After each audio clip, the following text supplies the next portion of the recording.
Welcome to Think Big with Dan and Qasim. Join hosts Dan Melnick and Qasim Masood as they explore big ideas, limitless possibilities, and engage with visionaries, entrepreneurs, and thought leaders who dare to dream big, get inspired, motivated, and find practical tips for personal growth. Think big, dream bigger, and ignite your potential.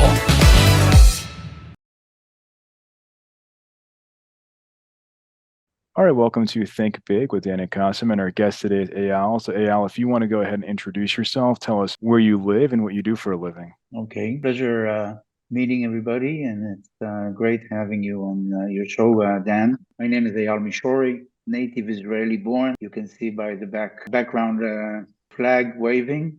I'm 58 years old, born in Israel, family born in Israel. I graduated like everybody from high school, decided to skip university. Business was tickling, so I decided to jump right in, sort of entrepreneurship, international business. My military service was involved, external relations, foreign liaison, and so forth. So I was naturally attracted to the international markets from the very beginning. I'm a serial entrepreneur, I guess. I started my businesses right after Hungary country started breaking apart from the communist bloc. They were clever enough to open university faculties in medicine studies, pharmacology, dentistry, architecture, engineering, all the high level sort of studies, except for law. They realized the international opportunity and they've opened these faculties in English for foreign students. Israel was short on vacancies of students, places, people and kids, young people who were studying Italian and Romanian languages just to get admitted to universities outside of Israel because of shortage in seats. Basically, I became the official representative of all faculties and universities in Hungary for Israeli applicants. This thing got bigger and grew up much wider than I expected. I've sent multiple students. Some of them became physicians and doctors and dentists over the years. I've been seeing them in hospitals and clinics throughout the years. Eventually, after about 5 years, I sold the business and decided to move on. I joined in a one-man show, small company that was basically an importer of some detergents and all kinds of basic toiletries. And we realized that something is emerging on the retail market. At that time, it was called private label programs. Israel did not have this kind of thing. And eventually we became sort of the pioneers and the biggest commercial arm for all companies that were manufacturing under private label programs to leading retailers. Started building programs to these Israeli retailers, and we've expanded and we grew and we grew and we grew, and eventually we became the retail arm. At that time, the largest Israeli group, which was called the Israel Corporation, $3 billion company with multiple branches. And we branched out. We became some of the important, I would say, brands at that time within the food industry. We became the Haagen-Dazs in Israel, Haagen-Dazs ice cream, Domino's Pizza. We've lined up with a Japanese cosmetic company called Shiseido, and so forth and so forth. The operation grew up quite massively. At a certain point, it became too tight, and felt that it's time to move on. And I've taken my experience and my network, opened my own little small import company, importing premium wines and premium foods from mainly from Italy. Again, I got lucky, and the business grew up and expanded. I took over about 35% of the Italian market share Italian wine in the Israeli market. Pardon me. And again, it expanded and expanded. I teamed up with a very big distribution system in Israel.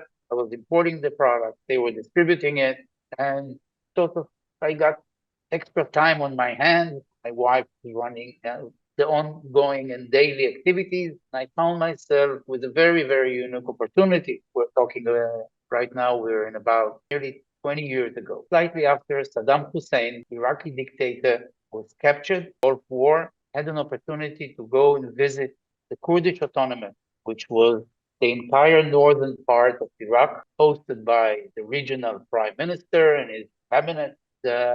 One thing led to another, and the prime minister at that time, it was actually at this time of the year, around Christmas, around Hanukkah, which we are celebrating, and he wanted to build the country. And it was those unique opportunities that you get the chance to participate in something that doesn't come across too often. When he asked me, how do I envision strategy, the prospect, I said, well, very short sentence. You look at the opportunities, find yourself with the responsibilities, and the most important thing is not to screw it up. Sorry for the language, but when you're building somebody's country, it's something that stands before you. He said, when can you start? I said, well, when the world is celebrating Christmas and Hanukkah, are you and I talking about building your country? He said, yes. I said, well, let me go pack a bag, kiss my daughters goodbye, and come back. I need some place to live. He said, you'll have it by the time you return.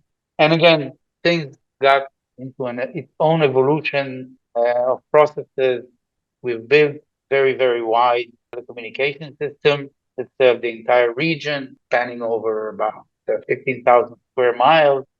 We've built three airports, one on top of the other, starting from a very small one, going to a slightly bigger one, and then a bigger one that can consist as many as 6 million passengers annually. Still flights come in and out of that airport. I've spent about nearly 4 years of my life in the north part of Iraq doing this project, aligning with other international companies, whether construction companies in Turkey or design and architecture companies in the UK, branching out to a very, very unique platform. And when that was more or less completed, I came back home. I was looking at things to do. Actually, I realized that the mobile industry in Israel is catching up. And I again founded a sort of a partnership along with a group that was based in New York City, which led to offices there, which led to the supply or becoming the strategic supplier to Israel's largest mobile operator at the time. So over a period of, I would say, 5 years, we sold products to that carrier over $120 million or so. Up to a certain point that they changed their frequencies, they changed their system, we lost the edge. And sometimes it's not what you have ahead of you, it's knowing to quit, realizing you had a good ride, uh, calling it off, moving on. I don't know if you ever looked at the map recently, but Israel is a really tiny country. Yes. So Yeah. the international playground, something that always attracted me. I've founded, along with another gentleman, realized an opportunity that existed in Serbia involving real estate. It did not really catch up. We fell right in the gap of 2008 on the global economic crisis. So all banks almost ceased to exist. Back and I established a company that was dealing in infrastructure, supplies, agriculture, rural development, and so forth in Uganda, Africa, the north part of Africa, East Africa, something that had lasted about 8 years and it matured, say. It did not grow beyond what I foreseen it would become, and it got saturated. So basically, I've pulled away from the company. I sold my share, and I moved on.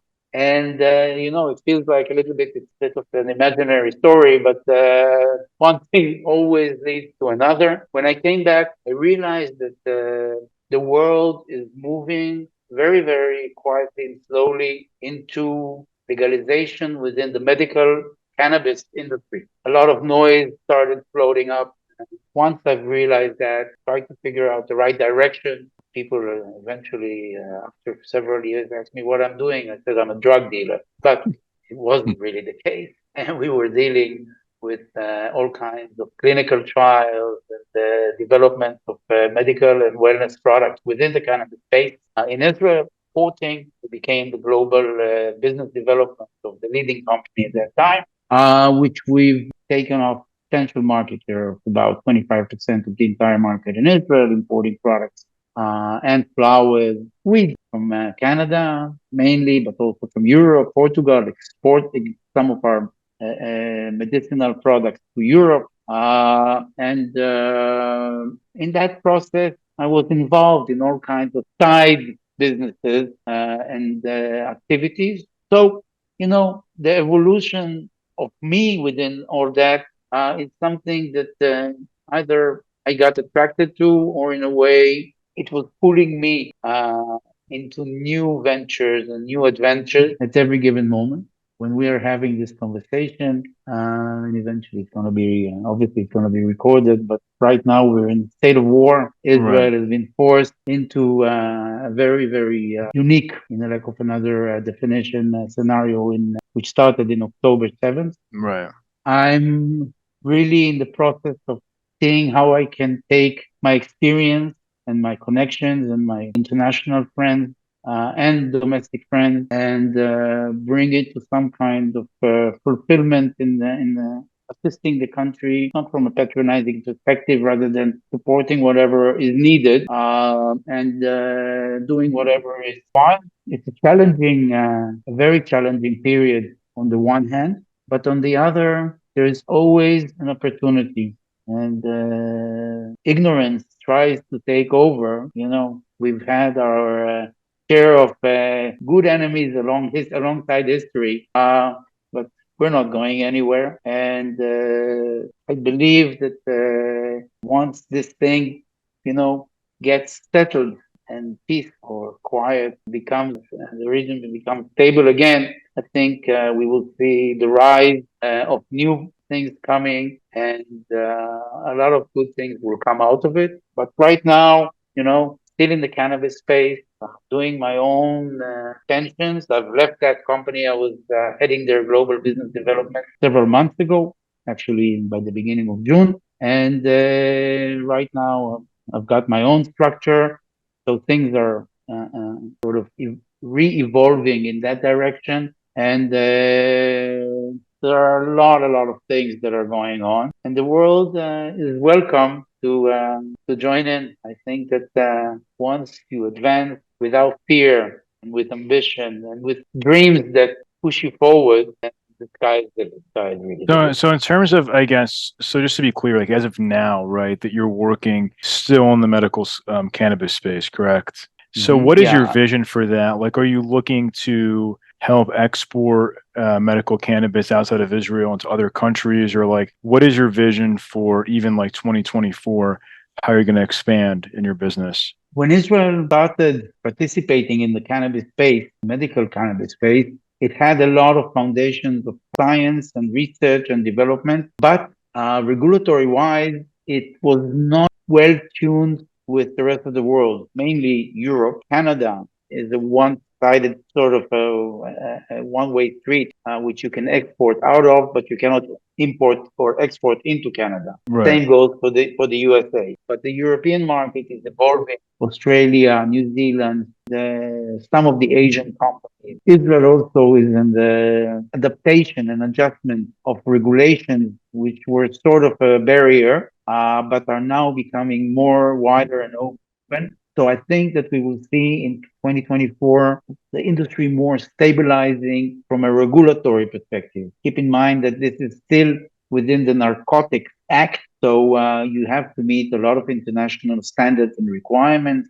And on that basis, things are falling into synchronicity that we will see more and more growth and expansion in both imports into Israel, which I've done a lot, Probably the largest volumes of imported dry flowers that were imported into Israel were done by the company I was a part of, but also export. Some of the products that were based on clinical trials, including some innovative and scientific products that were used for kids, mainly autistic children, which has an enormous importance and effect, play a significant role. I've exported it regularly to the British market, and the outcome, the feedback was tremendous.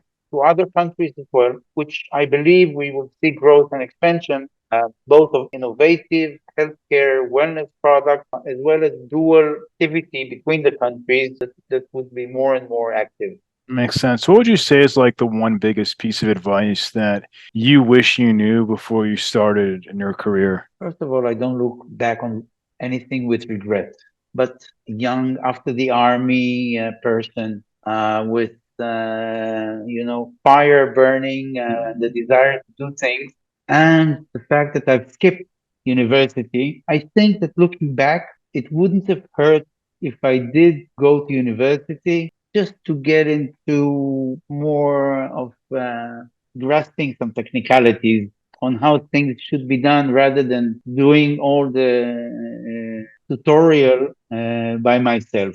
So I think that that could have been probably a good experience, but you never know. It could have changed Right. me to a more conservative person, and Right. it could have put me in a path of not doing things as I would say dynamic as I did. Right, But for on sure. that basis, I definitely don't look at anything with regret.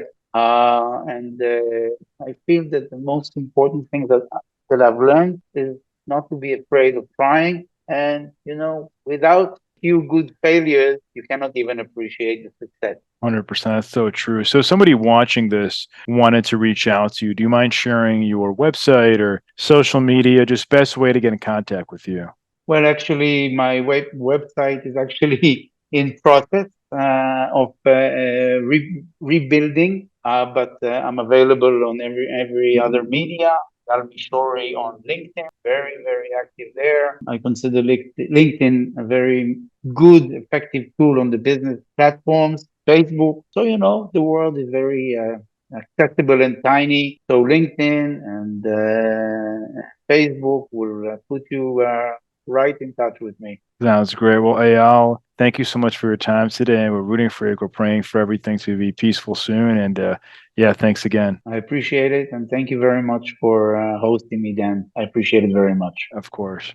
All right. All Bye right. now. Bye bye. Thank you so much.